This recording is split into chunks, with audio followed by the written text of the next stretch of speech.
안녕하십니까. 혁신과 미래 강사 변종대입니다. 오늘은 제조 디지털 전환 세 번째 시간, 말 그대로 디지털 전환 강의를 좀 진행할까 합니다. 이번 시간에도 지난 시간에 했던 거 잠시 리뷰하도록 하겠습니다. 미국 제조업의 부활, 미국의 부활.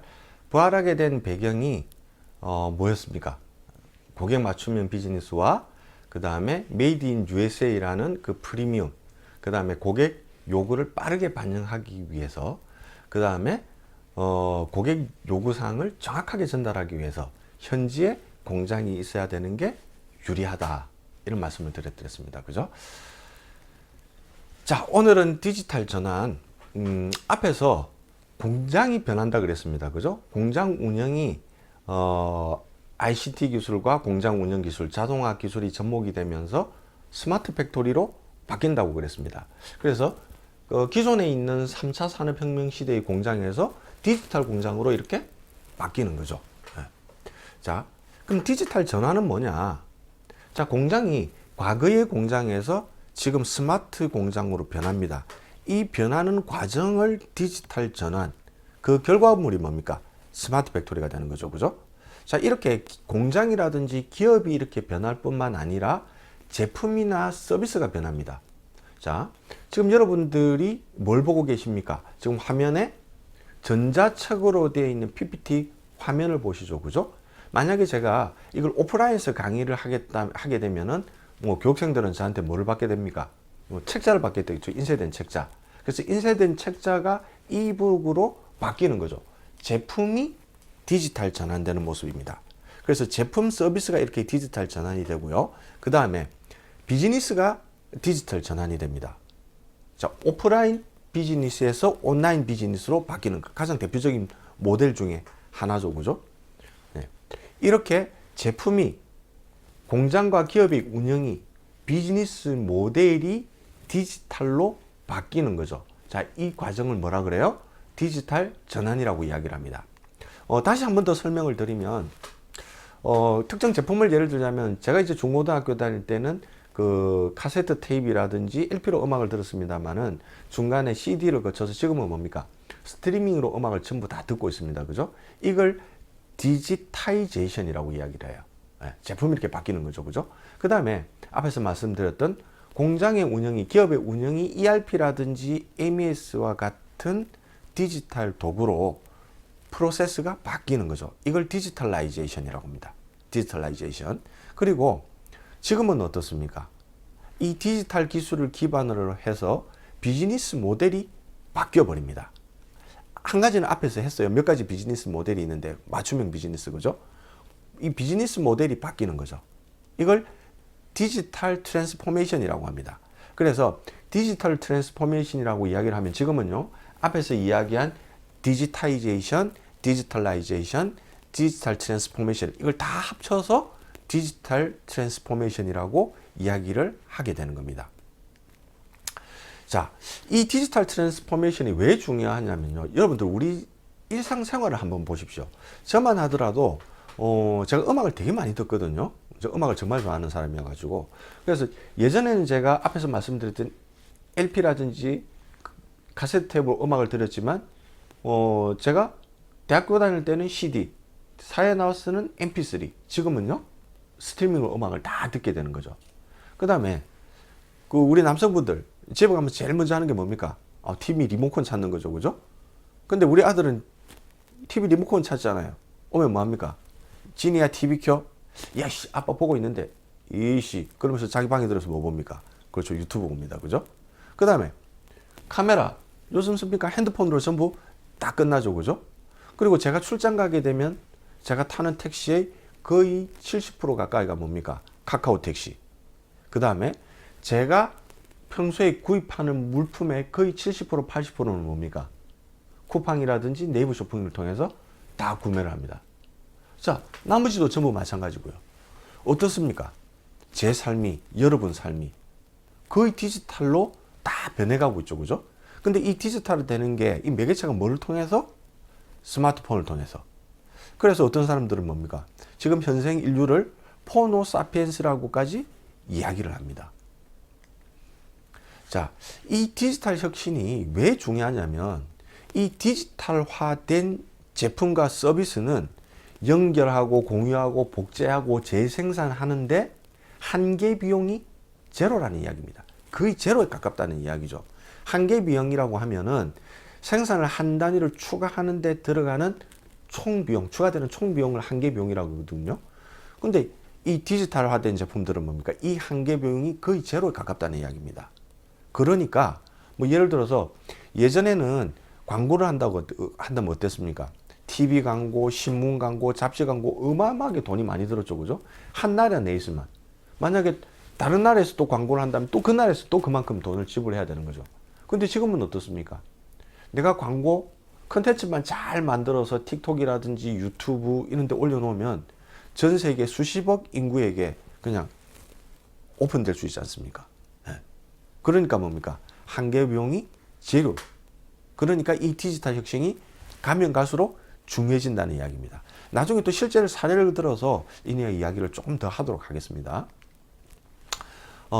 여기 보시는 또 화면은 세계 10대 브랜드 가치 기업을 나열한 겁니다. 자, 예전에는 어떻게 했습니까? 한 10년, 20년 전에는 세계 10대 기업이라고 하면은 매출 규모가 큰 회사 혹은 자산 규모가 큰 순위대로 12기업을 이렇게 매겼던 거죠. 그죠? 근데 지금은 매출이 중요한 게 아니고요. 기업의 덩치가 중요한 게 아니고 그 회사가 얼마만큼 가치가 있느냐. 가치로 판단을 하더라는 거죠. 그리고 그 가치는 또 뭐에 의해서 좌우가 된다? 그 회사가 디지털 혁신을 얼마만큼 잘하고 있느냐. 디지털 전환이 얼마나 잘 되고 있느냐에 따라서 판단이 된다는 이야기입니다. 여기 보시면 디지털 기업이 아닌 기업이 있습니까? 거의 없지 않습니까? 근데 여기 참 재밌는 기업이 하나 있죠. 월마트입니다. 월마트. 사실 월마트는 1950년대 이후로 2010년대 정도까지 세계 10대 기업에서 거의 빠지지 않고 올랐던 기업이에요. 세계 10대 기업, 20대 기업에. 근데 한 10년 전부터 이 월마트가 뒤처지기 시작합니다. 왜? 이 디지털 전환 시대에 쫓아가지 못했던 거죠. 그래서 순위가 저 밑으로 밀립니다. 근데 한 5년, 4년 전부터 이 월마트가 어떻게 해요? 디지털 혁신을 성공적으로 이루어냅니다. 그래서 다시 10위권으로 들어오고 8위에서 5위로, 작년에는 또 5위에서 5위로 수평 이동을 했네요. 그죠? 어쨌든 월마트가 벗어났다가 다시 올라오고 있습니다. 이렇게 디지털 혁신이 중요합니다. 그리고 또 재밌는 건 이 월마트가 이제 10위, 20위권에서 밀렸던 이유가 뭐죠? 그렇죠. 아마존 때문이죠. 그죠? 아마존 지금 현재 1위 하고 있네요. 그죠? 근데 누군가 저에게 물어본다면 너 지금 당장 이제 현 시점에서 아마존에 투자할래? 월마트에 투자할래? 묻는다면 저는 월마트에 투자를 하고 싶어요. 왜? 월마트는요. 지금 디지털 혁신을 통해서 온라인이 살아나고 있죠. 그리고 기존에 있던 오프라인도 있습니다. 근데 아마존은 어때요? 온라인이 주죠. 오프라인이 약합니다. 그죠? 그래서 월마트가 좀 더 혁신을 잘 이뤄낸다면 잘하면 아마존과 월마트의 가치가 뒤바뀔 수도 있지 않을까.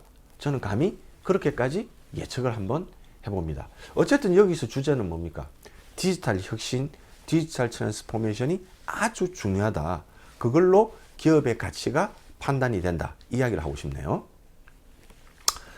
자, 이 디지털 전환이 필요한 게 기존의 3차 산업혁명 시대 그 이전의 비즈니스와 이 디지털 비즈니스는 완전히 다릅니다. 이 디지털 기술로 인해서 비즈니스 모델이 바뀌고 있고요.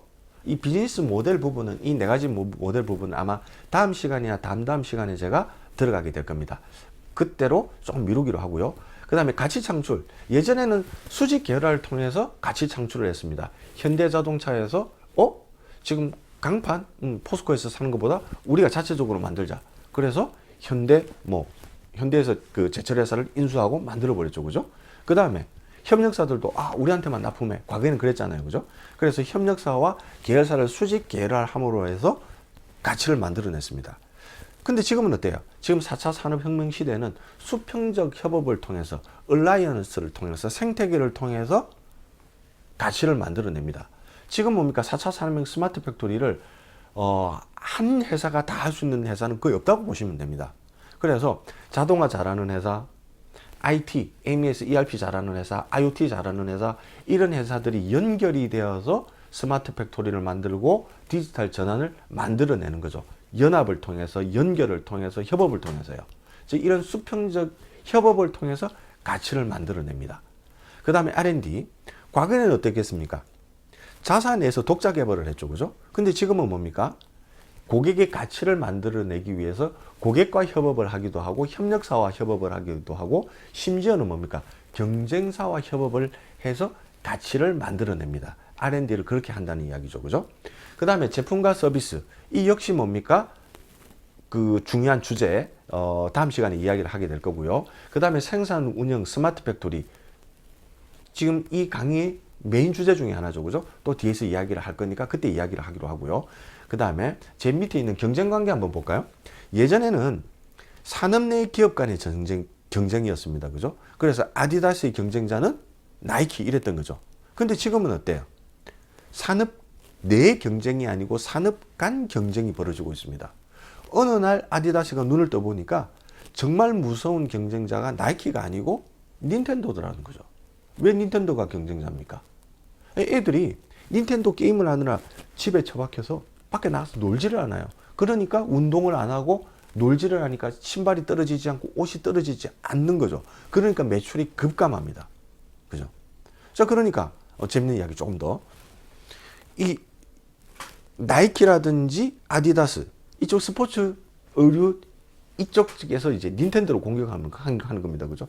야, 애들이 집안에 틀어박혀서 게임만 하니까 사회성이 떨어지고 밖에서 나가서 운동을 안 하니까 체력이 떨어지고 운동을 안 하고 게임을 안 하니까 도전 정신이 떨어지고 이렇게 비난을 해댑니다. 자, 그러니까 닌텐도가 뭡니까? 거기에 또 대응하는 제품을 내놓죠. 어떤 제품을 내놓습니까?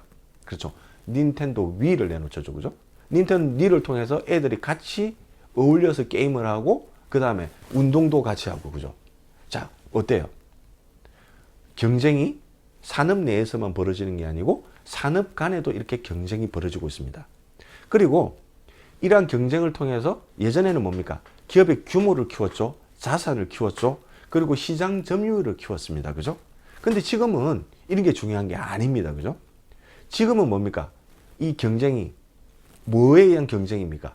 데이터의 활용, 얼마나 뛰어난 아이디어를 내는지 이걸로 경쟁이 되고 있습니다.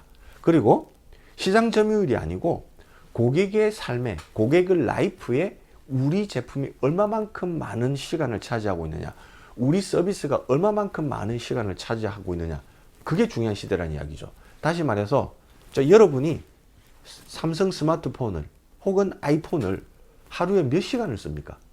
24시간 중에 몇 시간을 쓰는 거예요. 자, 이게 중요해지는 시대가 됐다는 이야기입니다. 자, 어때요? 디지털 비즈니스는 기존 비즈니스와 완전히 다릅니다. 그죠? 그래서 이 비즈니스 전 영역에 지금 변화가, 혁신이 일어나고 있는 겁니다. 자, 이 디지털 신기술과 가치 창출에서 이 가치 창출이 이루어지는 부분이 비즈니스 모델의 전환, 공장 운영, 기업 운영의 전환, 신제품 서비스의 개발, 새로운 개발, 전환. 자, 그러면 여러분이 속해 있는 기업은 이 세 가지 중에 어디가 더 중요합니까? 자, 기업마다 다 다릅니다. 그죠? 그래서 기업마다 이 세 가지 영역 중에 우선적으로 집중해야 될 곳에 집중을 하고 그 다음 이렇게 하나씩 진행해 가는 게 맞습니다. 이걸 한꺼번에 다 할 수 있는 기업은 거의 없을 겁니다. 그죠? 그 어마어마한 삼성조차도 이걸 한꺼번에 하기는 쉽지가 않을 겁니다. 자, 그리고 이 디지털 전환을 가능하게 한 그 원동력이 뭐라 그랬습니까? ICT 기술, 정보통신 기술이죠. 그죠? 사실 예전에는 제가 이제 이 디지털 전환 스마트 팩토리 강의를 처음 시작한 한 7년 전, 8년 전에는 그때는 IoT가 뭔지 2시간, 3시간을 설명을 했어요. 클라우드 컴퓨팅에 대해서도 그랬고요. 그때는 뭡니까? 사람들이 경험을 못 해보다 보니까 이걸 제가 이야기를 해도 2시간, 3시간을 이야기를 하고 사례를 이야기를 해도 자, 청중들이 뭡니까? 이해를 잘 못했습니다. 근데 지금 여러분들 IoT 모르시는 분 있습니까? 클라우드 컴퓨팅 모르시는 분 있으세요? 없잖아요. 그만큼 세상이 이렇게 빨리 변해가고 있고 ICT 기술도 아주 빠른 속도로 변해가고 있다는 이야기입니다. 자, 그러면 이 ICT가 우리 생활에 얼마만큼 들어왔는지 한번 보세요. 지금 여러분들 집안에 있는 가전제품들, 자동차들이 다 바뀌고 있을 겁니다. 그죠? 저희 집만 하더라도 IoT 냉장고, IoT 세탁기 하나씩 IoT 기능으로 바뀌고 있습니다. 지금 보고 계시는 이것도 뭡니까? 스마트 TV 바뀌어 버렸고요. 심지어는 뭡니까? 선풍기, 밥솥까지도 IoT 선풍기, IoT 밥통으로 바뀌고 있는 거죠. 그런데 제가 이게 가장 극적으로 좀 보고 있는 건 사실은 뭡니까?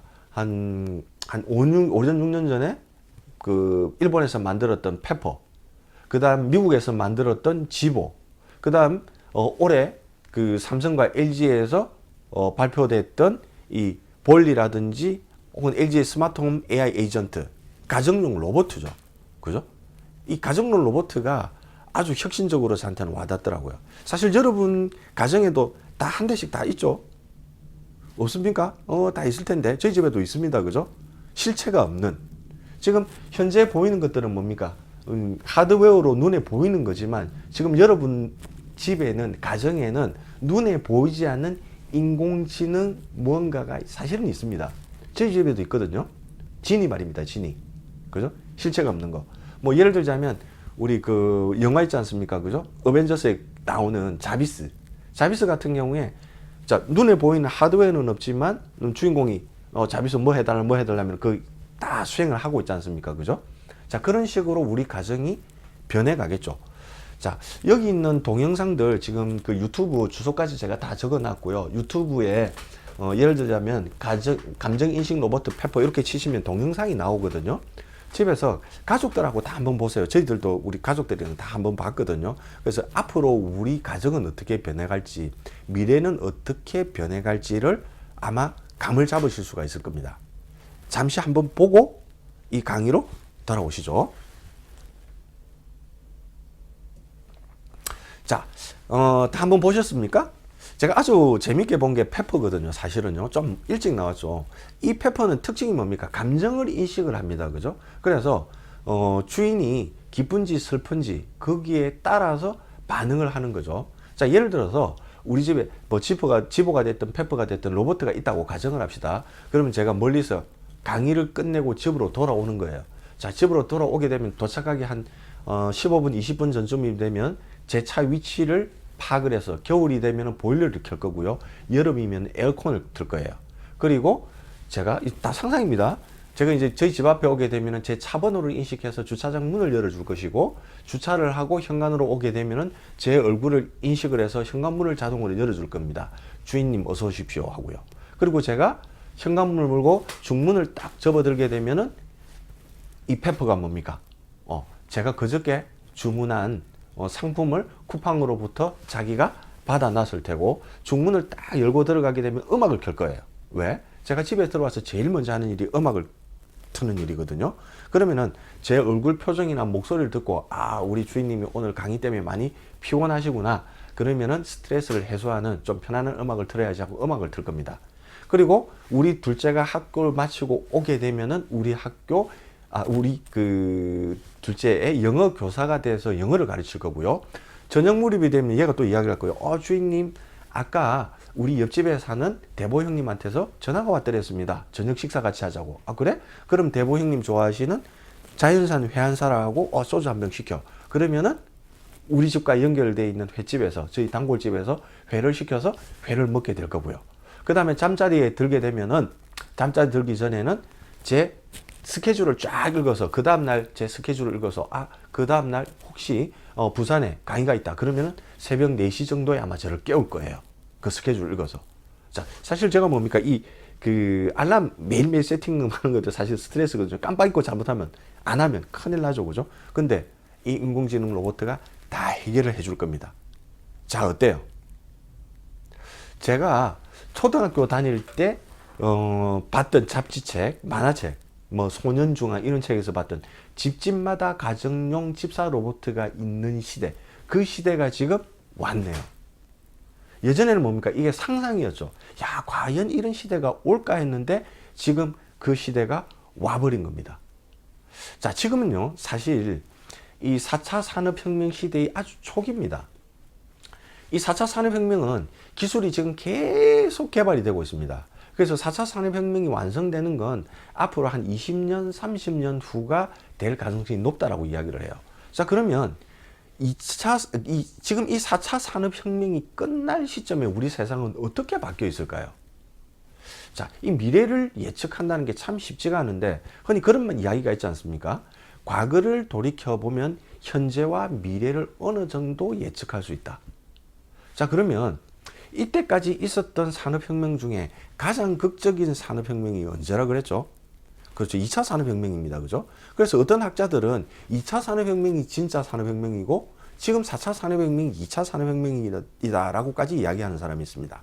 자, 어쨌든 정말 극적인 변화가 일어났던 때가 2차 산업혁명 때니까 그 2차 산업혁명 전후에 세상이 어떻게 바뀌었는지를 한번 보시죠. 아마 보신 분들도 있을 겁니다. 지금 보시는 이 사진은 2차 산업혁명 바로 직전에 미국의 심장부 뉴욕 맨하튼 거리를 사진을 찍어 놓은 겁니다. 어떻습니까? 거리. 이 거리가 전부 뭐로 뒤덮여 있죠? 거의 대부분이 마차죠. 그냥 마차로 다 뒤덮여 있습니다. 근데 자세히 보시면 자동차가 한 대 있어요. 한번 찾아보시겠어요? 자, 숨은 그림 찾기. 자, 강의하다 별걸 다 합니다. 그죠? 숨은 그림 찾기. 어디에 있습니까? 가운데쯤에 있습니다. 찾으셨어요? 자, 가운데. 자, 여기에 있네요. 그죠? 여기에. 마차가 말이 안 달려 있습니다. 그죠? 자, 이 거리를 2차 산업혁명은 미국에서 불과 10년, 20년 만에 완성돼 버립니다. 10년 후에 이 거리를 기자가 다시 사진을 찍습니다. 거리가 어떻게 돼 버렸어요? 자, 이렇게 돼 버렸네요. 어떻습니까? 전부 자동차로 다 뒤덮여 버렸네요. 네. 자, 이번에는 반대로 마차가 안 돼 있습니다. 한번 찾아보실래요? 이번에도 가운데쯤 있습니다. 조금 왼쪽에. 자, 여기 있네요.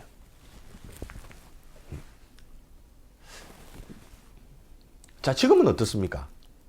지금 이 보시는 이 거리가 지금 우리 거리하고 비슷하죠. 그죠? 단 뭐만 다릅니까? 자동차 모델만 다르죠. 그죠? 자동차 모델만 신형 모델이고 전부 자동차로 다 뒤덮여 있습니다. 근데 지금은 뭡니까? 마차가 아닌 미래에 탈 것 한두 대가 왔다 갔다 하고 있어요. 뭐가 왔다 갔다 하고 있습니까? 도로에는 무인 자동차가 왔다 갔다 하고 있고요. 하늘에는요. 무인 비행기, 드론이 왔다 갔다 하고 있죠. 자, 그러면 지금으로부터 20, 30년이 후니 지나면은 이 거리는 어떻게 되겠습니까? 도로는 전부 무인 자동차, 하늘에는 무인 비행기, 드론이 꽉 차서 다니고 있겠죠. 그죠? 예. 충분히 상상해 볼 수 있는 일이라고 생각합니다. 그죠? 이런 모습이 되겠네요. 그죠? 자, 그리고 또 재밌는 이야기 한번 해볼까요? 제가 생각하기에 현대가 참 잘하고 있는 것 같아요. 왜?